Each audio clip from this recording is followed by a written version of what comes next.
Vous écoutez WBCQ, diffusant la radio World's Last Chance depuis Monticello, Maine, USA.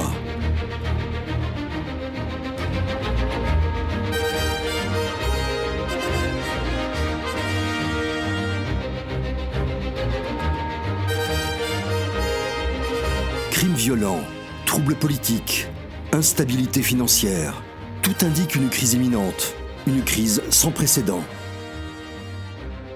Réglez votre fréquence sur Radio World's Last Chance pour découvrir comment vous préparer spirituellement à ce qui nous attend. Radio WLC prépare un peuple pour le retour très proche du Sauveur.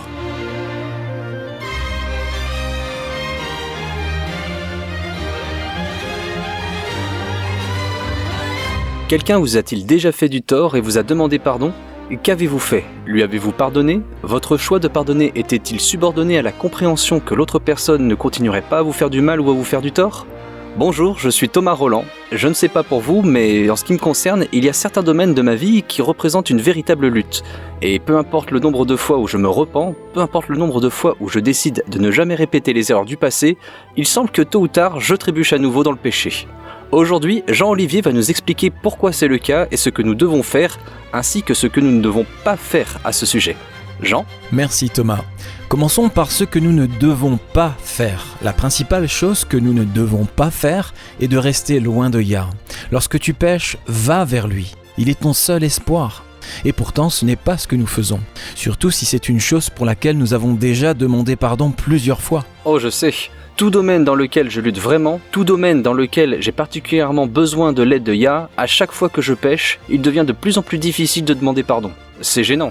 C'est comme si mon repentir antérieur n'était pas sincère, car s'il l'était, je n'aurais pas péché de nouveau exactement de la même manière. Il est donc facile de penser que je ne peux pas demander le pardon à Yah avant d'avoir, je ne sais pas, résisté à la tentation plusieurs fois. Tu vois ce que je veux dire ? Eh bien, je pense que nous projetons tous nos propres réactions humaines sur le Père et supposons qu'il va réagir comme nous le ferions. Par exemple, si quelqu'un t'a fait du tort d'une manière ou d'une autre et qu'il vient te présenter des excuses sincères, que fais-tu ? Eh bien, je lui pardonne bien sûr. Christ a dit « Si vous pardonnez aux hommes leurs offenses, votre Père céleste vous pardonnera aussi. Mais si vous ne pardonnez pas aux hommes, votre Père ne vous pardonnera pas non plus vos offenses. » Donc c'est un peu une évidence, n'est-ce pas ? Pardonner est quelque chose que les chrétiens devraient toujours faire. Tout comme nous avons été pardonnés, nous devrions aussi pardonner. Bien sûr, mais que se passe-t-il si cette même personne, disons une semaine plus tard, te fait à nouveau du tort de la même manière ? Serais-tu aussi prompt à pardonner ? Ce serait plus difficile. Je commencerais à douter de sa sincérité à un moment donné. Et si la personne continuait à te faire du tort 5, 6, 7 fois ou plus, continuerais-tu à pardonner ? Eh bien, je dois admettre qu'après quelques fois, je mettrais en doute leur sincérité. Il ne faudrait pas longtemps avant que je commence à ressentir quelque chose comme « prouve-le, montre-moi que tu es vraiment désolé en arrêtant de me faire du mal, et ensuite je te pardonnerai. » Je suis d'accord avec toi, je pense pareil. Mais tu vois, c'est la différence entre nous et Yahweh. Quand quelqu'un nous fait du mal de façon répétée, nous sommes peut-être prêts à pardonner 1 ou 2 fois. Mais si les offenses continuent, nous voulons une preuve que la personne est sincèrement désolée. Et la meilleure preuve, bien sûr, c'est la repentance, qu'elle arrête de faire ce qui nous fait du mal. Exactement. Le problème est que nous projetons cette même attitude sur Yah, et c'est une erreur. Yahweh a promis de pardonner à tous ceux qui viennent à lui en se repentant. Mais c'est ça le problème. La repentance signifie que tu arrêtes de le faire. La repentance est une véritable peine de cœur en face du péché. Ce n'est pas, à ce stade, l'absence de péché. Il y a une différence. Certes, à un moment donné, les croyants seront sans péché, mais ce n'est pas encore le cas, et Yahweh le sait. De plus, il a un plan pour nous amener au point d'absence de péché. Mais ne projetons pas nos qualités humaines, ou plutôt nos défauts humains, sur lui. Nous ne pouvons pas nous améliorer loin de lui, ça c'est sûr. Et pourtant, c'est précisément notre réaction quand nous péchons et continuons à pécher. Satan fait pression sur ces sentiments intenses de culpabilité, et nous avons l'impression que nous ne pouvons pas demander le pardon avant d'avoir en quelque sorte prouvé notre repentir en nous abstenant de pécher ou en résistant à la tentation un certain nombre de fois. Et je parle d'expérience, ça ne marche pas. Non. Et la psyché humaine ne résiste pas bien aux sentiments de culpabilité écrasants. Très vite, nous commençons à essayer d'échapper à ces sentiments d'une façon ou d'une autre. L'une des façons dont beaucoup de chrétiens s'y prennent est de simplement mettre tout le problème de côté et de dire « ce n'est pas grave, la loi a été clouée à la croix, nous sommes sous la grâce maintenant ». Et bien que nous soyons certainement sous la grâce, la loi n'a pas été clouée, ni supprimée à la croix. C'est assez évident. Après tout, si la loi avait pu être abrogée ou modifiée, Yahushua n'aurait pas eu besoin de mourir. D'autres chrétiens tombent dans le piège du légalisme. Ils savent que la loi divine est toujours en vigueur, mais, comme les Juifs de l'époque de Christ, ils essaient d'atteindre la perfection en essayant de vivre selon des règles très strictes créées par l'homme. Comme si, s'ils pouvaient respecter ces règles supplémentaires, il n'y avait aucune possibilité d'enfreindre la loi. Oui, je vois. Pour prendre un exemple, une étude attentive des Écritures révèle que le sabbat commence le matin à la première lueur de l'aube et se termine le soir quand il fait totalement nuit. Mais les observateurs du samedi appliquent les règles du jour des expiations, pour le sabbat du 7e jour, et pratiquent leur culte du coucher du soleil du vendredi au coucher du soleil du samedi. Ce n'est pas tout. Ils insistent aussi souvent sur l'importance de protéger les limites du sabbat, ce qui signifie qu'ils s'attendent à ce que tu sois complètement prêt pour le sabbat au moins 30 minutes avant le coucher du soleil, sinon tu brises le sabbat. Alors, que devons-nous faire ? Tu as dit qu'il y a un plan. Oui, il en a un. En fait, la première phase de son plan est déjà en place. Tournons-nous vers Exode 19. C'était 3 mois après que les Israélites aient quitté l'Égypte. Ils sont arrivés au mont Sinaï et là, Yah a conclu un accord d'alliance avec Israël. Maintenant, il faut savoir qu'une alliance est un accord juridiquement contraignant. Il y a des conditions qui doivent être remplies et il faut 2 parties. Tu y es ? Ok, lisons le verset 3 et les versets 5 à 8 d'Exode 19. Moïse monta vers Elohim, et Yahweh l'appela du haut de la montagne en disant : Tu parleras ainsi à la maison de Jacob, et tu diras aux enfants d'Israël : Maintenant, si vous écoutez ma voix, et si vous gardez mon alliance, vous m'appartiendrez entre tous les peuples, car toute la terre est à moi. Vous serez pour moi un royaume de sacrificateurs et une nation sainte. Voilà les paroles que tu diras aux enfants d'Israël. Moïse vint appeler les anciens du peuple, et il mit devant eux toutes ces paroles, comme Yahweh le lui avait ordonné. Le peuple tout entier répondit : Nous ferons tout ce que Yahweh a dit. Voilà l'accord, l'alliance. Yahweh dit : Si vous m'obéissez en toutes choses, vous serez un peuple spécial, mis à part. Vous serez mon trésor particulier et vous recevrez des bénédictions spéciales.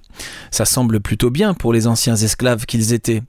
Et ils répondirent tous : Nous ferons tout ce que Yahweh a dit. C'est ça.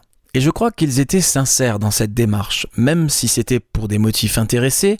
Pourquoi ne voudraient-ils pas être le peuple spécial de Yahweh, mis à part, recevant des bénédictions spéciales ? Le problème, bien sûr, comme nous l'avons tous découvert, c'est que nous sommes incapables de respecter la loi par nous-mêmes. C'est pourquoi il y a certains chrétiens qui prétendent que l'obéissance à la loi n'est plus nécessaire, et d'autres qui ajoutent à la loi toutes ces restrictions créées par l'homme pour tenter d'empêcher toute chance d'enfreindre la loi. Et aucune de ces réponses n'est juste. Alors, quelle est la réponse ? 1 Jean 1, verset 8 dit : Si nous disons que nous n'avons pas de péché, nous nous séduisons nous-mêmes et la vérité n'est point en nous. C'est juste, et cela ne va pas changer, pas encore. Mais la bonne nouvelle est que Yah a pris en compte notre incapacité à respecter la loi. Il sait que nous ne le pouvons pas. Cependant, et c'est ce qui manque dans la plupart des sermons sur Exode 19, nous sommes toujours censés nous efforcer d'aligner notre volonté sur celle de Yah. Nous devons nous efforcer d'obéir et de nous soumettre, tout comme les Israélites l'ont fait lorsqu'ils ont dit « Nous ferons tout ce que Yah a dit ». Yah ne forcera jamais notre volonté. C'est donc à nous de faire le choix d'obéir même si nous savons que nous allons échouer. Ça ressemble à un cercle vicieux dont personne n'a l'espoir de sortir. Tu as raison, par nos propres forces en tout cas. Paul a une bonne explication à ce sujet. Lisons-le. Tournons-nous vers Romains 7 et commençons au verset 14. Nous savons en effet que la loi est spirituelle, mais moi je suis charnel, vendu au péché. Car je ne sais pas ce que je fais, je ne fais point ce que je veux, et je fais ce que je hais. Or, si je fais ce que je ne veux pas, je reconnais par là que la loi est bonne. Et maintenant, ce n'est plus moi qui le fais, mais c'est le péché qui habite en moi. Ce qui est bon, je le sais, n'habite pas en moi, c'est-à-dire dans ma chair. J'ai la volonté, mais non le pouvoir de faire le bien. Car je ne fais pas le bien que je veux, et je fais le mal que je ne veux pas. Et si je fais ce que je ne veux pas, ce n'est plus moi qui le fais, c'est le péché qui habite en moi. Je trouve donc en moi cette loi, quand je veux faire le bien, le mal est attaché à moi. Car je prends plaisir à la loi de Yah selon l'homme intérieur, mais je vois dans mes membres une autre loi qui lutte contre la loi de mon entendement et qui me rend captif de la loi du péché qui est dans mes membres. Misérable que je suis, qui me délivrera du corps de cette mort ? Grâce soit rendue à Yah par Yahushua Christ notre Seigneur. Ainsi donc, moi-même, je suis par l'entendement esclave de la loi de Yah, et je suis par la chair esclave de la loi du péché. Voilà la raison pour laquelle nous ne pourrons jamais, par notre propre force de volonté, malgré la sincérité de notre abandon à Yah, être capables d'obéir à la loi divine. Maintenant, la plupart des chrétiens seront d'accord, bien sûr que nous ne pouvons pas respecter la loi divine par notre propre force de volonté. Mais ce que Paul explique, c'est que même avec la force de Yah, nous ne pouvons pas respecter la loi, parce qu'une autre loi est à l'œuvre en nous. Je vois que tu as l'air sceptique, Thomas. Oui, un peu. Tu vois, toute ma vie, on m'a enseigné que depuis la mort de Christ sur la croix, nous sommes sous la grâce. J'ai écouté des sermons et lu des articles sur le fait que nous sommes maintenant des chrétiens de la nouvelle alliance.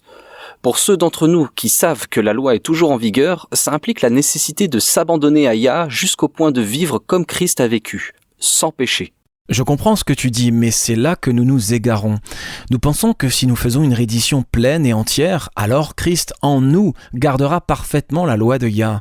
Mais ce n'est pas ainsi que ça fonctionne, car, comme Paul l'admet au verset 26, même quand dans notre esprit nous servons la loi de Yah, avec notre chair, nous servons toujours la loi du péché. Alors, comment Yah va-t-il rectifier la situation ?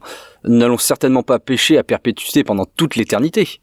Tu viens juste de répondre à ta propre question. Comment Yahuwah va-t-il changer cette situation dans laquelle nous nous trouvons ? Et la réponse est avec une nouvelle alliance. L'ancienne alliance ne fonctionne pas, de toute évidence. Nous sommes toujours en train de pécher. Non, elle fonctionne. Elle a un travail spécial à faire et elle fonctionne. Elle n'est juste pas suffisante pour transformer les pécheurs en saints sans péché. Mais ce n'est pas ce qu'elle était censée faire. Paul explique ailleurs que la loi est notre tuteur, notre maître d'école si tu veux, pour nous amener à Christ. Elle révèle la perfection du caractère de Yah tout en agissant comme un miroir pour nous révéler notre propre manque. Cela ne veut pas dire que la loi est mauvaise. Beaucoup de chrétiens considèrent que la loi est ancienne, démodée et seulement pour les juifs. Ils la considèrent comme quelque chose dont nous avons été libérés. Mais ils passent complètement à côté de l'essentiel. Paul aborde aussi cette question. Tu as encore Romains 7 ? Ok, lisons les versets 7 à 13. Que dirons-nous donc ? La loi est-elle péché ? Loin de là, mais je n'ai connu le péché que par la loi. Car je n'aurais pas connu la convoitise si la loi n'eût dit « tu ne convoiteras point ». Et le péché, saisissant l'occasion, produisit en moi par le commandement toutes sortes de convoitises, car sans loi le péché est mort. Pour moi, étant autrefois sans loi, je vivais, mais quand le commandement vint, le péché reprit vie et moi je mourus. Ainsi, le commandement qui conduit à la vie se trouva pour moi conduire à la mort, car le péché saisissant l'occasion me séduisit par le commandement et par lui me fit mourir. La loi donc est sainte, et le commandement est saint, juste et bon. Ce qui est bon a-t-il donc été pour moi une cause de mort ? Loin de là, mais c'est le péché, afin qu'il se manifestât comme péché en me donnant la mort par ce qui est bon, et que, par le commandement, il devint condamnable au plus haut point. Ce que nous ne comprenons pas, c'est le travail différent effectué dans le cadre de l'ancienne et de la nouvelle alliance, et comment cela se rapporte à nos natures déchues. Il y a une étape entière du plan du salut que nous avions entièrement manqué. Tournons-nous vers 1 Corinthiens chapitre 2 et lisons les versets 13 à 16. Ce passage révèle quelque chose que nous avons négligé. 1 Corinthiens 2, versets 13 à 16. Très bien, il est écrit. Et nous en parlons non avec des discours qu'enseigne la sagesse humaine, mais avec ceux qu'enseigne l'esprit, employant un langage spirituel pour les choses spirituelles. Mais l'homme animal ne reçoit pas les choses de l'esprit de Yah, car elles sont une folie pour lui et il ne peut les connaître parce que c'est spirituellement qu'on en juge. L'homme spirituel, au contraire, juge de tout, et il n'est lui-même jugé par personne. Car qui a connu la pensée de Yahuwah pour l'instruire ? Or, nous avons la pensée de Christ. Le verset 14 est le verset pivot. L'homme animal, ou plus précisément l'homme naturel dans la King James, ne reçoit pas les choses de l'esprit de Yah, car elles sont une folie pour lui, et il ne peut les connaître parce que c'est spirituellement qu'on en juge, ou car elles sont discernées spirituellement dans la King James. Bien sûr, l'homme naturel, mais cela change quand nous acceptons le cadeau du salut, n'est-ce pas ? 2 Corinthiens 5, verset 17. Si quelqu'un est en Christ, il est une nouvelle créature. Les choses anciennes sont passées, voici toutes choses sont devenues nouvelles. Et tu fais exactement ce que nous avons tous fait. Nous lisons ce verset et à partir de là, nous extrapolons que la nouvelle créature que nous sommes en Christ est une créature sans péché. mais ça ne le dit pas. Eh bien, quelque chose change. Qu'est-ce que c'est ? Découvrons-le. Retournons dans Romains. Cette fois-ci, lisons Romains 8. Commençons à partir du verset 1 et nous discuterons au fur et à mesure. Très bien. Il n'y a donc maintenant aucune condamnation pour ceux qui sont en Yahushua Christ. En effet, la loi de l'esprit de vie en Yahushua Christ m'a affranchi de la loi du péché et de la mort. Très bien, arrêtons-nous là un instant. Quelle est cette loi du péché et de la mort dont Paul parle ici ? La même que celle qui a toujours existé. Obéis et vis, désobéis et meurs. Tu as partiellement raison. La loi dont les croyants sont libérés une fois qu'ils acceptent le don du salut par la foi est la condamnation à mort que nous subissons parce que nous sommes pécheurs. La mort de Yahushua est acceptée comme substitut de la nôtre et nous sommes maintenant libérés de la loi qui dit « si tu pèches, tu meurs ». C'est tout. Cela ne fait pas de nous, et c'est là que nous avons tous eu tort, cela ne nous transforme pas soudainement en saints sans péché. Ok, continuons à lire. Car chose impossible à la loi parce que la chair la rendait sans force. Dieu a condamné le péché dans la chair en envoyant, à cause du péché, son propre Fils dans une chair semblable à celle du péché. Et cela afin que la justice de la loi fût accomplie en nous, qui marchons, non selon la chair, mais selon l'esprit. Ceux, en effet, qui vivent selon la chair s'affectionnent aux choses de la chair, tandis que ceux qui vivent selon l'esprit s'affectionnent aux choses de l'esprit. Et l'affection de la chair, c'est la mort, tandis que l'affection de l'esprit, c'est la vie et la paix. Car l'affection de la chair est inimitié contre Yah, parce qu'elle ne se soumet pas à la loi de Yah et qu'elle ne le peut même pas. Or, ceux qui vivent selon la chair ne sauraient plaire à Yah. L'affection de la chair est inimitié contre Yah, parce qu'elle ne se soumet pas à la loi de Yah et qu'elle ne le peut même pas. Ce que ce verset nous explique, c'est le précieux travail effectué sous l'ancienne alliance. Nous avons tous hérité d'une nature déchue. Quand Adam a péché, il a abandonné la nature divine et a pris la nature de Satan. Il a transmis cela à ses enfants qui à leur tour l'ont transmis aux leurs et ainsi de suite jusqu'à nous. La nature déchue sera toujours en inimitié contre Yah parce qu'elle est déchue. Un mauvais arbre peut-il porter de bons fruits ? Non. Pareil pour nous. Une nature déchue ne peut jamais produire les fruits de la justice, et c'est là que l'ancienne alliance entre en jeu. Comme nous l'avons déjà dit, Yah ne forcera jamais la volonté humaine. Notre consentement est nécessaire. Quand nous consentons, tout ce que Yahuwah a dit, nous le ferons, alors une effusion spéciale de l'Esprit Saint nous est donnée. Cela ne nous rend pas sans péché. Ce que cela fait, c'est créer une guerre dans nos esprits et nos cœurs contre la nature déchue qui règne dans notre chair. C'est ce que nous lisons dans Romains 7. La loi est spirituelle, mais nous sommes charnels, vendus au péché, de sorte que le bien que nous voulons faire, nous ne le faisons pas, mais le mal que nous ne voulons pas faire, c'est ce que nous faisons. Est-ce que cela ressemble à une vie sans péché pour toi ? Non.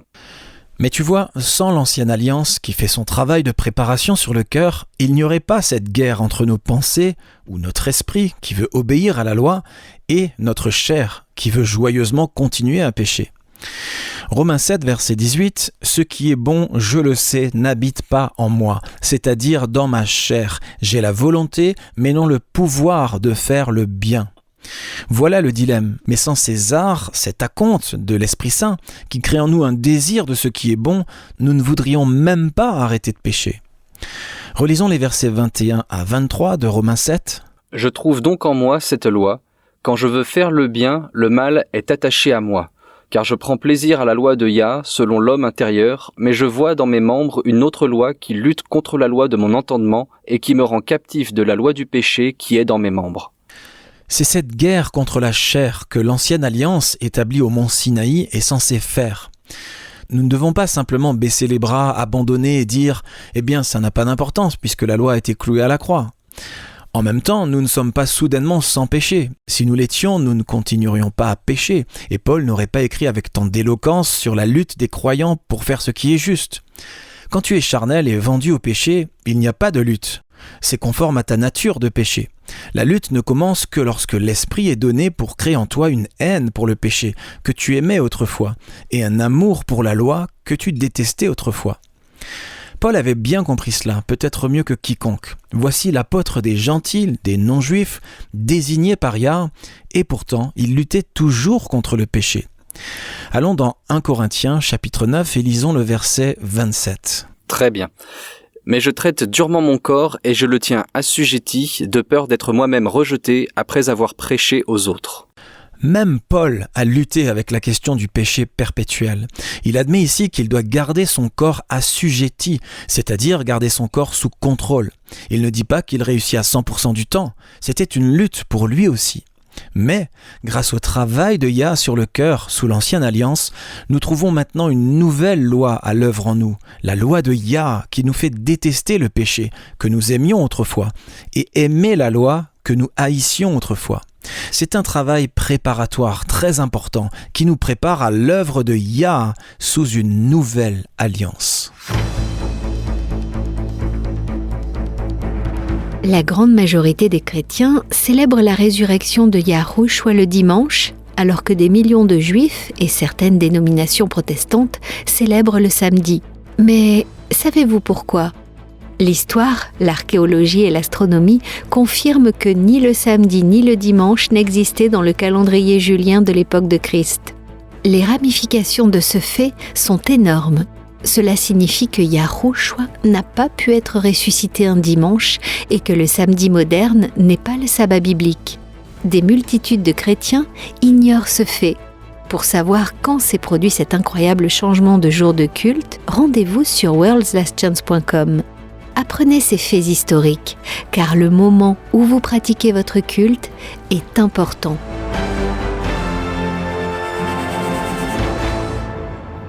Ok, alors parlons de la Nouvelle Alliance. J'ai déjà entendu des prédicateurs dire « La Nouvelle Alliance, c'est la même chose que l'Ancienne Alliance. Obéis et vis, désobéis et meurs. » Moi aussi je l'ai entendu. En fait, je me suis moi-même rendu coupable de dire la même chose. Mais sais-tu quel type de chrétiens croient cela ? Lesquels ? Les chrétiens qui savent que la loi divine est toujours en vigueur. Alors ils vont respecter la loi. Que ce soit par la simple force de leur volonté, ou en respectant soigneusement toutes ces règles qui les empêcheront de pécher, ou en remettant leur volonté à Yah pour qu'il la garde à travers eux, quelle que soit la façon dont tu veux le présenter, ils croient que la loi doit être gardée parce qu'elle est toujours en vigueur. Eh bien, la loi est effectivement toujours en vigueur. Oui, mais ce qui a manqué dans leur compréhension, et dans la mienne depuis longtemps, c'est la connaissance de la manière dont nous finirons par arrêter de pécher. Tu vois, certains ont tendance à dédaigner la réponse des Israélites quand Yahweh leur a proposé son alliance. Certains supposent que les Israélites étaient trop arrogants. Ou ignorants. Ou trop ignorants, pour savoir qu'ils ne pouvaient pas réellement respecter la loi de Yahweh par leurs propres moyens, de leur propre force. Le fait est que dire « tout ce que Yahweh a dit, nous le ferons » est une réponse parfaitement acceptable à l'accord de l'ancienne alliance. Comme nous l'avons dit, Yahweh ne forcera jamais la volonté. Notre consentement est toujours essentiel et dans le cadre de l'accord de l'ancienne alliance, les croyants entrent dans cet accord par la foi.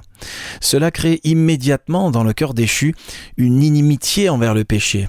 Le fait même que toute personne ayant une nature déchue puisse en venir à haïr le péché et à vouloir arrêter de pécher est en soi un don de la grâce. Mais la nouvelle alliance est différente. Ne laisse personne te dire le contraire. J'ai eu tort lorsque, dans le passé, j'ai dit qu'elles étaient identiques. Elles sont différentes. Yahweh lui-même le dit. Jetons un coup d'œil à Jérémie 31. Très bien. Quelle partie ? Jérémie 31, versets 31 à 34. C'est une promesse magnifique et vraiment encourageante. Et j'aimerais que nous remarquions, pendant que nous lisons, qu'il s'agit ici d'une nouvelle alliance, une alliance différente. Les alliances sont des accords juridiquement contraignants. Dans l'ancienne alliance, les termes étaient « obéis à Yah et sois béni ». Et tout le peuple a répondu « Nous ferons tout ce que Yahweh a dit ». C'est ça. Maintenant, lisons la nouvelle alliance. Elle est très différente de l'ancienne. Voici, les jours viennent, dit Yahweh, où je ferai avec la maison d'Israël et la maison de Juda une alliance nouvelle. Non comme l'alliance que je traitais avec leur père le jour où je les saisis par la main pour les faire sortir du pays d'Égypte. Que dit-il ? Comme l'alliance que je traitais avec leur père ? Non comme l'alliance que je traitais avec leur père le jour où je les saisis par la main pour les faire sortir du pays d'Égypte, alliance qu'ils ont violée, quoique je fusse leur maître, dit Yahweh, ou quoique je fusse leur époux, dit Yahweh dans la King James. Mais voici l'alliance que je ferai avec la maison d'Israël après ces jours-là, dit Yahweh. Ok, c'est parti. Maintenant, écoutons bien ce qui est dit.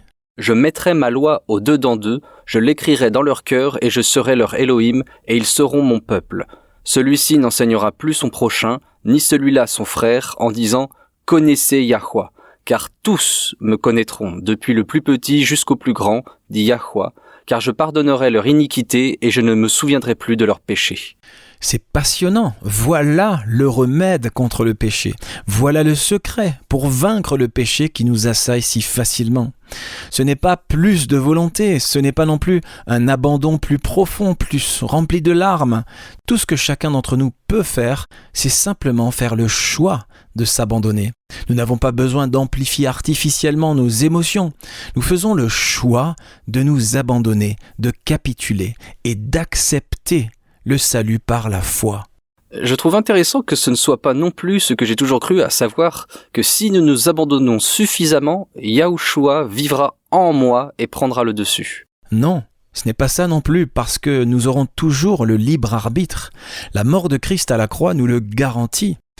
Ce que cela nous promet, c'est que Yahweh nous fera cadeau de nature nouvelle et supérieure. Nous n'aurons plus les natures déchues que nous avons héritées d'Adam. Nous serons restaurés à la condition d'Adam avant la chute. Voilà ce que promet la nouvelle alliance. Ça a du sens, vraiment. C'est logique. Si la raison pour laquelle nous continuons à pécher, quelle que soit la sincérité de notre repentir, quelle que soit la profondeur de notre abandon, est que nous avons une nature déchue, nous n'atteindrons jamais le point d'être sans péché tant que nous aurons cette nature déchue. Tu as compris. Je pense qu'une partie de la confusion vient des hypothèses erronées que nous avons faites sur la nature de Christ. Qu'est-ce que tu veux dire ? Eh bien, au IVe siècle, l'une des grandes controverses de la foi chrétienne était le combat sur la nature de Yahushua. Les premiers chrétiens avaient toujours cru et enseigné que Yahushua était pleinement humain. Cependant, au IVe siècle, quand le concile de Nicée, sous l'influence de l'empereur Constantin, a embrassé la doctrine païenne d'une divinité trinitaire, la nature de Christ a soudainement été élevée. Il n'était plus, comme il l'avait toujours dit, le Fils de l'homme. Tout à coup, il était divin. Ah, et c'est alors que nous avons eu toutes ces apologétiques confuses, essayant d'expliquer les passages des Écritures qui contredisaient cette idée. J'ai entendu des prédicateurs dire que Christ était pleinement humain et pleinement divin. Et c'est le fait d'appliquer cette compréhension-là au problème du péché qui a donné l'idée que si nous nous repentons suffisamment, si nous nous abandonnons suffisamment, Yahushua vivra dans nos cœurs par la foi et il gardera parfaitement la loi divine pour nous. Après tout, s'il était pleinement humain et pouvait parfaitement garder la loi divine, pourquoi ne le pourrions-nous pas ? Je vois. Mais la vérité, c'est que Yahushua est pleinement humain et pas du tout pleinement divin. La raison pour laquelle il a pu garder parfaitement la loi de Yah tout en étant dans un corps humain est qu'il a reçu la nature d'Adam avant la chute. C'est ça. 1 Corinthiens 15 parle des deux Adams, le premier Adam et le deuxième Adam, qui est bien sûr Yahushua. Le verset 45 dit « C'est pourquoi il est écrit « Le premier homme, Adam, devint une âme vivante. Le dernier Adam est devenu un esprit vivifiant. » Pour être le deuxième Adam, pour remporter une victoire spirituelle, Christ devait être sur un pied d'égalité avec le premier Adam. Ses tentations ont été bien pires que tout ce qu'Adam a dû affronter, mais il l'a fait avec la même nature sans péché qu'Adam avait avant la chute. Passons à Romains 5. C'est crucial pour comprendre pourquoi nous péchons encore et la véritable promesse de la nouvelle alliance. Romains 5. Commençons au verset 12. C'est pourquoi, comme par un seul homme le péché est entré dans le monde, et par le péché la mort, et qu'ainsi la mort s'est étendue sur tous les hommes parce que tous ont péché. Car jusqu'à la loi, le péché était dans le monde. Or, le péché n'est pas imputé quand il n'y a point de loi. Cependant, la mort a régné depuis Adam jusqu'à Moïse, même sur ceux qui n'avaient pas péché par une transgression semblable à celle d'Adam, lequel est la figure de celui qui devait venir. Yahushua n'a pas été le deuxième Adam en vivant sans péché tout en ayant une nature déchue. Les Écritures sont claires, il est impossible d'être sans péché avec notre nature naturelle et déchue. Il a vaincu la chute d'Adam en devenant un humain avec une nature non déchue, mais en choisissant toujours d'obéir à Yah. Ok, le verset 15, continuons. Mais il n'en est point du don gratuit comme de l'offense, car si par l'offense d'un seul il en est beaucoup qui sont morts, à plus forte raison la grâce de Yah et le don de la grâce venant d'un seul homme, Yahushua Christ, ont-ils été abondamment répandus sur beaucoup. Et il n'en est pas du don comme de ce qui est arrivé par un seul qui a péché, car c'est après une seule offense que le jugement est devenu condamnation, tandis que le don gratuit devient justification après plusieurs offenses. Si par l'offense d'un seul la mort a régné par lui seul, À plus forte raison, ceux qui reçoivent l'abondance de la grâce et du don de la justice régneront-ils dans la vie par Yahushua Christ lui seul. Ainsi donc... Ok, maintenant il arrive au point crucial de tout ce passage. Ainsi donc, comme par une seule offense la condamnation a atteint tous les hommes, de même, par un seul acte de justice, la justification qui donne la vie s'étend à tous les hommes. Car comme par la désobéissance d'un seul homme, beaucoup ont été rendus pécheurs, de même par l'obéissance d'un seul, beaucoup seront rendus justes. Or, la loi est intervenue pour que l'offense abondât, mais là où le péché a abondé, la grâce a surabondé, afin que comme le péché a régné par la mort, ainsi la grâce régna par la justice pour la vie éternelle par Yahushua Christ notre Seigneur. nous avons eu l'habitude de lire dans ce passage des conclusions qui ne sont tout simplement pas là. Il ne dit pas que grâce au don du deuxième Adam, nous vivons soudainement des vies sans péché. Au contraire, il dit là où le péché a abondé, la grâce a surabondé. Tu n'as pas besoin de la grâce quand tu es sans péché. Non, la grâce est simplement une faveur non méritée. Et qui mérite moins la faveur que les pécheurs ? Maintenant, bien sûr, le fait que Yahushua est une nature non déchue, alors que nous avons des natures déchues, serait grossièrement injuste si l'on attendait de nous que nous respections parfaitement la loi divine. Mais ce n'est pas le cas. On attend de nous que nous fassions des efforts, que nous nous efforcions de la respecter. Ça fait partie du conflit entre un esprit, c'est-à-dire des pensées qui ont été renouvelées, et un corps encore esclave d'une nature déchue. Mais Yahuwah n'attend pas de nous que nous soyons sans péché. Il sait que nous ne le pourrons pas parfaitement tant qu'il ne nous aura pas donné une nature supérieure. Waouh! Tu sais, ça souligne vraiment à quel point il est important de continuer à étudier pour avoir plus de lumière, car la lumière se construit sur elle-même. Nous avons déjà parlé de la nature de Christ, mais je ne voyais pas la portée considérable de cette vérité. Voilà pourquoi nous n'avions jamais pu voir ces belles vérités des deux alliances auparavant. Elles sont différentes, mais elles sont toutes les deux nécessaires. Oui, l'ancienne alliance est un travail préparatoire important. Nous donnons notre consentement et un acompte de l'Esprit Saint nous est donné pour créer en nous une haine pour notre nature déchue. Sinon, nous continuerions joyeusement à pécher. Ce thème est développé dans Hébreux. Tournons-nous vers Hébreux 7 et lisons le verset 19. Il est question de Christ ressuscité qui est prêtre pour toujours selon l'ordre de Melchisédek. C'est très important. Le sacerdoce terrestre exerçait son ministère sous l'ancienne alliance, mais Christ est le prêtre de la nouvelle alliance, même si nous n'avons pas encore reçu la nouvelle alliance. Allons-y. Car la loi n'a rien amené à la perfection et introduction d'une meilleure espérance par laquelle nous nous approchons de Yah. Pour récapituler, la loi est comme un tuteur, comme un maître d'école. Elle révèle la perfection du caractère divin, mais elle révèle aussi nos manquements. Elle ne crée pas en nous des natures nouvelles, non déchues. Allons dans Hébreux 8. Avec notre nouvelle compréhension des deux alliances, ce passage va prendre vie. Commençons à lire au verset 6 jusqu'à la fin du chapitre. Mais maintenant, il a obtenu un ministère d'autant supérieur qu'il est le médiateur d'une alliance plus excellente qui a été établie sur de meilleures promesses. En effet, si la première alliance avait été sans défaut, il n'aurait pas été question de la remplacer par une seconde. Il n'y avait rien de mal avec la première alliance. Elle a fait ce qu'elle était censée faire, c'est-à-dire créer une inimitié dans le cœur naturel envers le péché. Cependant, et encore une fois, c'est le point que nous avons tous manqué, l'ancienne alliance ne suffisait pas à nous rendre sans péché, car sous elle, nous avons encore des natures déchues. Romains 8, verset 7. Car l'affection de la chair est inimitié contre Yah, parce qu'elle ne se soumet pas à la loi de Yah et qu'elle ne le peut même pas. C'est pour ça que nous continuons à pécher.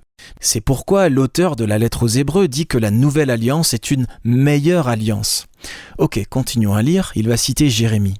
Car c'est avec l'expression d'un blâme que Yahuwah dit à Israël, « Voici, les jours viennent, dit Yahuwah, où je ferai avec la maison d'Israël et la maison de Juda une alliance nouvelle, non comme l'alliance que je traitais avec leur père le jour où je les saisis par la main pour les faire sortir du pays d'Égypte, car ils n'ont pas persévéré dans mon alliance, et moi aussi je ne me suis pas soucié d'eux, dit Yahuwah.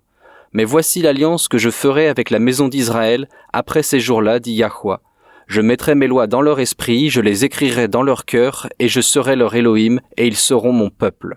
Aucun n'enseignera plus son concitoyen, ni aucun son frère, en disant « Connais Yahuwah ». Car tous me connaîtront, depuis le plus petit jusqu'au plus grand d'entre eux, parce que je pardonnerai leurs iniquités et que je ne me souviendrai plus de leurs péchés. En disant une alliance nouvelle, il a déclaré la première ancienne, Or, ce qui est ancien, ce qui a vieilli, est près de disparaître. Voilà pourquoi la nouvelle alliance est meilleure que l'ancienne. Voilà pourquoi Hébreu dit que la nouvelle alliance est basée sur de meilleures promesses. Parce que, avec la nouvelle alliance, c'est Yahweh qui fait le travail que nous, dans nos forces humaines, étions incapables de faire sous l'ancienne alliance. Et ce n'est pas seulement dans Jérémie. C'est un principe de l'étude biblique que lorsque Yahweh répète quelque chose, nous devons nous arrêter et y prêter attention, car c'est significatif, c'est important. Tournons-nous vers Ézéchiel 36 et lisons les versets 24 à 29. Très bien. Je vous retirerai d'entre les nations, je vous rassemblerai de tous les pays et je vous ramènerai dans votre pays. Je répandrai sur vous une eau pure et vous serez purifiés. Je vous purifierai de toutes vos souillures et de toutes vos idoles. Je vous donnerai un cœur nouveau et je mettrai en vous un esprit nouveau. J'ôterai de votre corps le cœur de pierre et je vous donnerai un cœur de chair. Je mettrai mon esprit en vous et je ferai en sorte que vous suiviez mes ordonnances et que vous observiez et pratiquiez mes lois. Vous habiterez le pays que j'ai donné à vos pères, vous serez mon peuple et je serai votre Dieu. Je vous délivrerai de toutes vos souillures. Alors dis-moi, où est-il dit dans ce passage que nous devenons purs simplement en nous repentant et en nous abandonnant ? Ce n'est pas là, n'est-ce pas ? Non. Le repentir et l'abandon à Yah sont nécessaires, mais ce ne sont pas les agents actifs qui transforment les pécheurs en saints. Pour vivre sans péché, il faut un changement fondamental de nos natures mêmes. C'est une œuvre dont un seul être dans tout l'univers est capable, notre Créateur. Il nous a créés. Maintenant, sous la nouvelle alliance, il nous recrée. C'est lui qui le fait, c'est lui qui nous purifie, c'est lui qui enlève notre cœur de pierre, qui est une référence à notre nature déchue, et nous donne un cœur nouveau, une nouvelle créature. Puis, c'est lui qui met son esprit en nous. J'aime le verset 27. Yahweh met son esprit en nous, puis il fait en sorte que nous suivions ses ordonnances, nous observions et pratiquions ses lois. Alors, et seulement alors, les croyants qui auront saisi les opportunités offertes par l'ancienne alliance pourront enfin renoncer totalement au péché. Mais pas avant. Et ce n'est qu'après que Yahweh ait fait son travail, son œuvre dans nos cœurs. Notre Créateur est aussi notre recréateur. C'est une bonne façon de le dire, oui. Les arts de l'Esprit Saint sont donnés sous l'ancienne alliance, comme un acompte, mais l'Esprit Saint est donné dans sa plénitude sous la nouvelle alliance. Allons dans Colossiens chapitre 1, versets 19 à 22. Nous ne saurions trop insister sur le fait que le travail qui reste à faire est celui de Yah, pas le nôtre. Eh bien, je trouve intéressant que la réponse des Israélites à l'ancienne alliance soit exactement la même que la nôtre. Tout ce que Yahweh a dit, nous le ferons. Et nous nous sommes efforcés d'obéir. Comme nous sommes censés le faire. Bien sûr, mais sans une bonne compréhension de l'ancienne et de la nouvelle alliance, je vais être honnête, ça m'a découragé. Peu importe le nombre de fois où je me repens et je m'abandonne à nouveau à Yah, je finis toujours par pécher encore d'une manière ou d'une autre. Réaliser maintenant que c'est simplement un symptôme du fait d'être encore sous l'ancienne alliance, c'est encourageant. Satan a vraiment découragé les croyants en faisant pression sur eux, en leur faisant ressentir le désespoir d'essayer de vivre sans péché avec une nature déchue. La vérité, c'est que personne ne peut vivre sans péché avec une nature déchue, et Yah ne s'attend pas à ce que nous le fassions. Mais nous ne devons pas non plus cesser de nous y efforcer et tout rejeter en croyant le mensonge que la loi aurait été accomplie à la croix. Nous avons encore besoin de cette loi. Très bien, tu es dans Colossiens 1. Oui, et quel verset déjà ? 19 à 22. Car Yah a voulu que toute plénitude habitât en lui, il a voulu par lui réconcilier tout avec lui-même, tant ce qui est sur la terre que ce qui est dans les cieux, en faisant la paix par lui, par le sang de sa croix. Et vous, qui étiez autrefois étrangers et ennemis par vos pensées et par vos mauvaises œuvres, il vous a maintenant réconciliés par sa mort dans le corps de sa chair, pour vous faire paraître devant lui saint, irrépréhensible et sans reproche. Ici encore, c'est Yahweh qui fait le travail. Il a plu au Père qu'en Yahushua, toute la plénitude habite, pour que, par la mort de Yahushua, nous puissions être libérés de la condamnation à mort qui pèse sur nous à cause de nos péchés. Yah nous réconcilie ensuite avec lui-même. Tout vient de Yah. Alors, si tu te sens découragé, si tu doutes de ta propre sincérité, arrête. C'est Satan qui essaie de te décourager. Yahweh sait que tu ne peux pas respecter sa loi tant que tu as encore une nature déchue, mais il a tout prévu. Allons dans le psaume 103 et lisons les versets 1 à 5 et remarquons à nouveau qui fait le travail. Très bien. Mon âme bénit Yahweh, que tout ce qui est en moi bénisse son saint nom. Mon âme bénit Yahweh et n'oublie aucun de ses bienfaits. C'est lui qui pardonne toutes tes iniquités, qui guérit toutes tes maladies. C'est lui qui délivre ta vie de la fosse, qui te couronne de bonté et de miséricorde. C'est lui qui rassasie de bien ta vieillesse, qui te fait rajeunir comme l'aigle. C'est Yah qui fait tout cela. Et il le fait parce que, en tant que notre Créateur, il connaît nos limites. Continuons maintenant au versets 13 et 14. Comme un père a compassion de ses enfants, Yahweh a compassion de ceux qui le craignent, car il sait de quoi nous sommes formés, il se souvient que nous sommes poussière. Voilà pourquoi Yahweh a prévu la nouvelle alliance pour nous. Il sait que nous ne sommes que poussière et il n'attend pas de nous l'impossible. Faites-lui confiance, les amis. Louez-le pour le don de l'ancienne alliance qui crée en nous l'inimitié contre nos natures déchues et nous prépare aux merveilleuses bénédictions qui nous attendent une fois que nous serons sous la nouvelle alliance.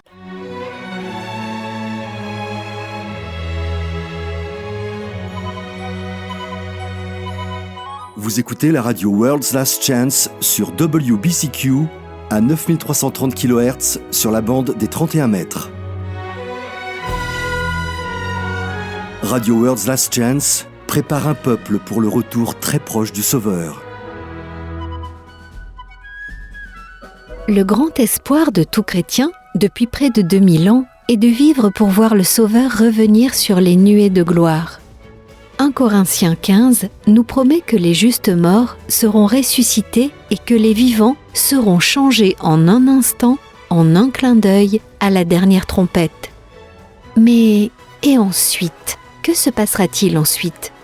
Pour le savoir, recherchez le royaume millénaire dans les cieux ou sur la terre sur worldslastchance.com.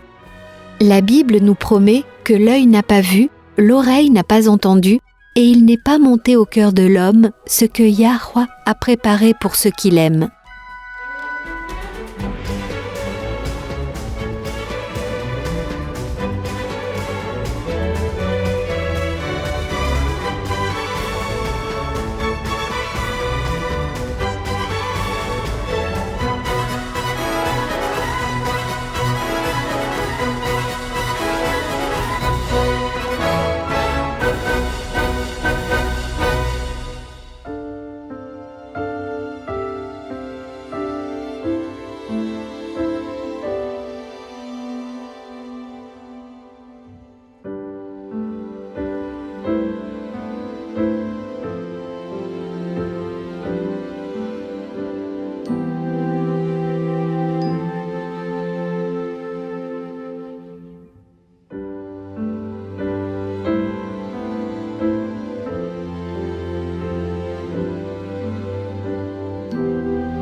Vous écoutez Élise Blanc pour votre promesse quotidienne de la parole de Yah. Il n'y a pas une seule situation dans la vie pour laquelle Yahweh n'a pas fait de promesse. Pendant la Première Guerre mondiale, la 91e brigade d'infanterie de l'armée expéditionnaire américaine avait un commandant qui croyait au pouvoir des promesses de Yahweh. Il a donné à chaque soldat, sous son commandement, une petite carte sur laquelle était imprimé le psaume 91, le même numéro que leur brigade. Chaque jour, les hommes le récitaient ensemble et réclamaient en prière les promesses qu'il contenait. Il te couvrira de ses plumes et tu trouveras un refuge sous ses ailes. Que 1000 tombent à tes côtés et 10 000 à ta droite, tu ne seras pas atteint. De tes yeux seulement tu regarderas et tu verras la rétribution des méchants, car tu es mon refuge. Ô Yahweh, tu fais du Très-Haut ta retraite. Aucun malheur ne t'arrivera, car il ordonnera à ses anges de te garder dans toutes tes voies. Ils te porteront sur les mains, de peur que ton pied ne heurte contre une pierre. Par la suite, la 91e brigade a participé à 3 des batailles les plus sanglantes de la Première Guerre mondiale. D'autres unités américaines qui ont combattu dans ces mêmes batailles ont subi jusqu'à 90% de pertes. Mais la 91e brigade n'a subi aucune perte liée au combat. Et cela n'a pas été la dernière fois que des soldats en danger ont réclamé les promesses divines. L'avion d'un pilote de chasse de la Seconde Guerre mondiale a été abattu et le pilote incarcéré dans un camp de concentration. Un jour, après avoir été prisonnier de guerre pendant près de 2 ans, il a levé les yeux vers le ciel et vu qu'il était rempli de bombardiers américains B-24 et B-17. Les prisonniers ont commencé à crier de joie, s'attendant à être bientôt libérés. Mais leur joie s'est rapidement transformée en terreur quand ils ont réalisé qu'ils ne vivraient peut-être pas assez longtemps pour voir la liberté. Le pilote, se trouvant alors à l'infirmerie, s'est précipité sous une table en fer. 2 autres soldats se sont rués pour le rejoindre, un jeune soldat juif et un catholique. Dans sa peur, les pensées du pilote se sont tournées vers Yah, et il a commencé à réciter le psaume 91. Le garçon juif a immédiatement récité à l'unisson. « Celui qui habite sous l'abri du Très-Haut repose à l'ombre du Tout-Puissant. Tu ne redouteras ni les terreurs de la nuit, ni la flèche qui vole durant le jour, ni la peste qui rôde dans les ténèbres, ni la destruction qui frappe en plein midi. » Le garçon catholique a prié « Seigneur, je ne le connais pas par cœur, mais Amen, Amen, Amen !» Une fois la bataille terminée, le camp de concentration, l'infirmerie des prisonniers, la caserne, tout avait été réduit à un tas de décombres. Tout ce qu'il restait était une table en fer, sous laquelle se trouvaient 3 jeunes hommes réclamant les promesses du psaume 91. Ils ont réclamé les promesses de Yah, et il a entendu et a tenu ses promesses pour eux. Avez-vous peur? Avez-vous besoin d'aide? Avez-vous besoin d'être guidé? Réclamez une promesse. Yahweh se tient derrière toute promesse qu'il a faite, et il tiendra ses promesses pour vous. Nous avons reçu de grandes et précieuses promesses. Réclamez-les dès maintenant.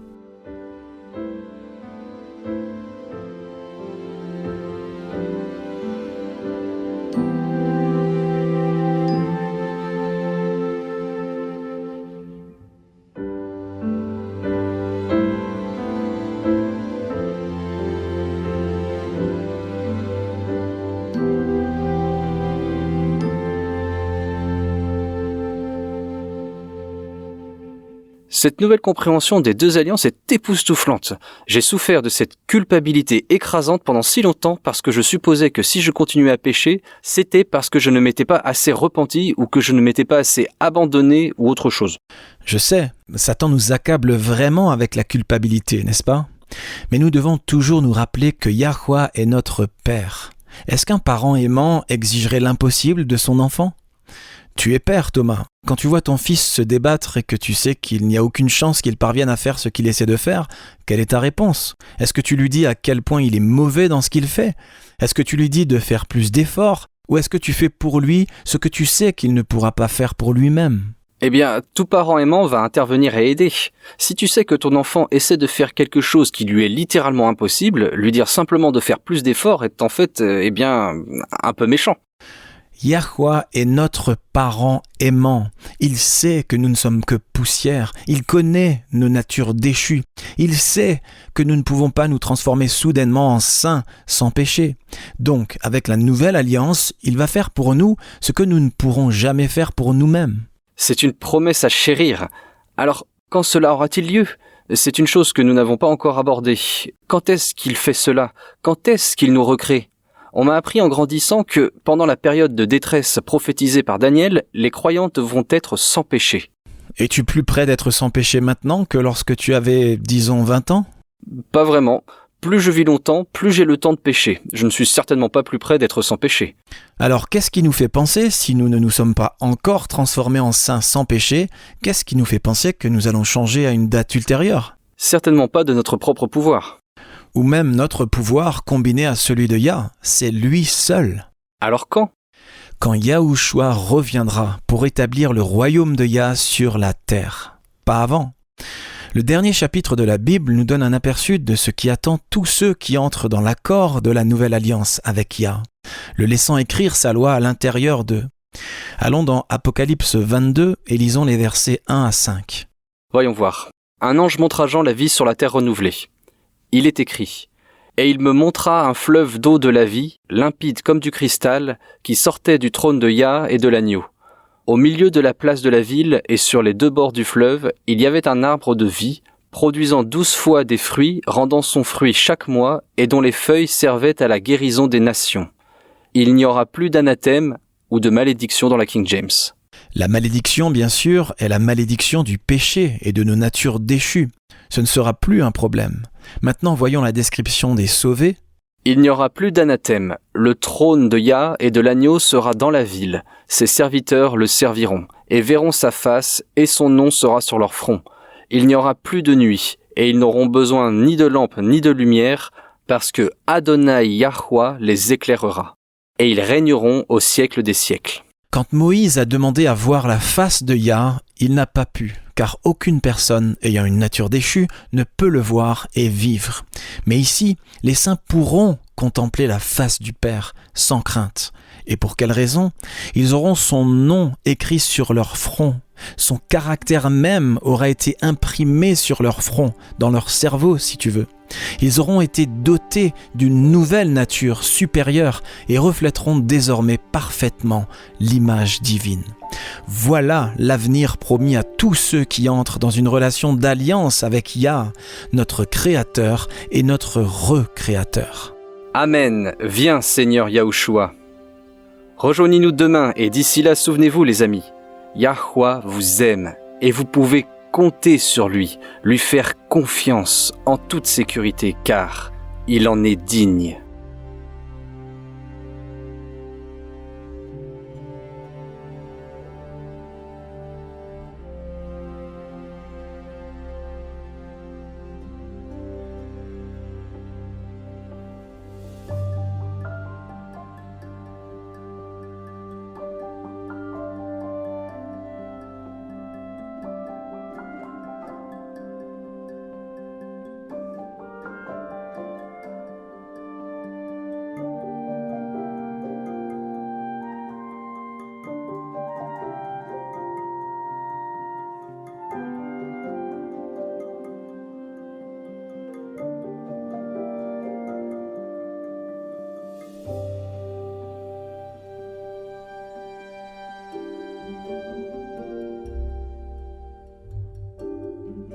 Vous étiez à l'écoute de Radio WLC. Cette émission, ainsi que les émissions précédentes de Radio WLC, sont disponibles en téléchargement sur notre site internet. Elles sont parfaitement appropriées pour être partagées avec des amis et pour des études bibliques. Elles sont également une ressource merveilleuse pour ceux qui adorent Yahweh, seuls, en famille ou en groupe à la maison. Si vous souhaitez écouter les émissions de Radio WLC, rendez-vous sur notre site internet à l'adresse worldslastchance.com. Cliquez sur l'icône Radio WLC en haut à droite de la page d'accueil. Cela vous permettra de télécharger les épisodes dans votre langue préférée. Vous trouverez également des articles et des vidéos disponibles en plusieurs langues. Rejoignez-nous demain pour un autre message rempli de vérité sur WBCQ à 9330 kHz sur la bande des 31 mètres. Radio World's Last Chance prépare un peuple pour le retour très proche du Sauveur.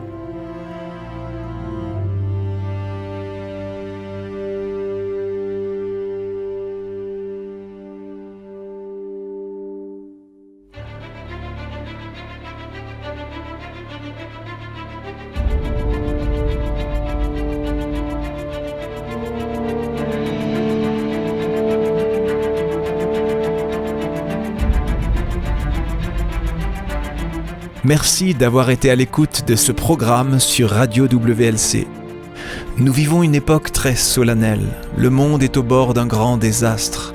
Des événements catastrophiques vont bientôt se produire qui mettront fin à notre ère et inaugureront la nouvelle.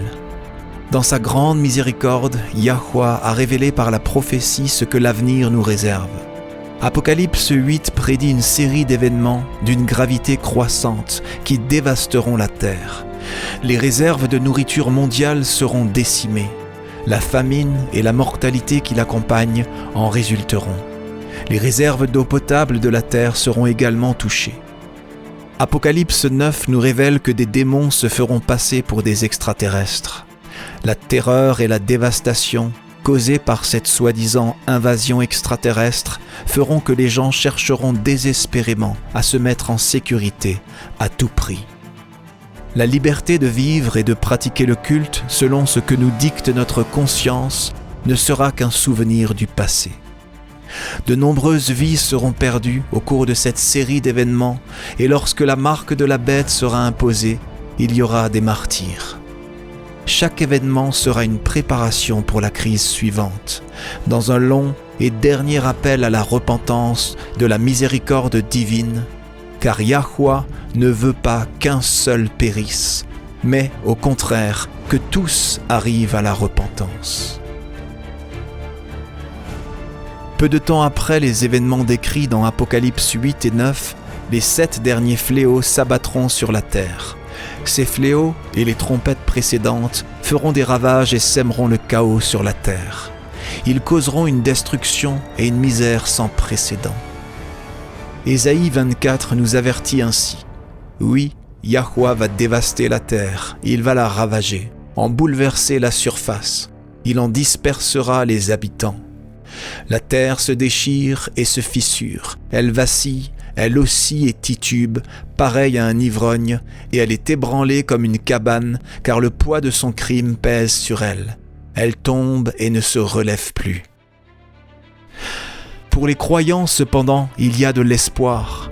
En décrivant la fin de notre époque, Yahushua a dit dans Luc 21, verset 28, « Quand ces événements commenceront à se produire, levez la tête et prenez courage, car alors votre délivrance sera proche. » Oui, la fin sera traumatisante, elle est censée l'être. Yahuwah veut sauver chaque individu qu'il peut sauver. C'est pourquoi il permet ce point culminant final pour réveiller les âmes.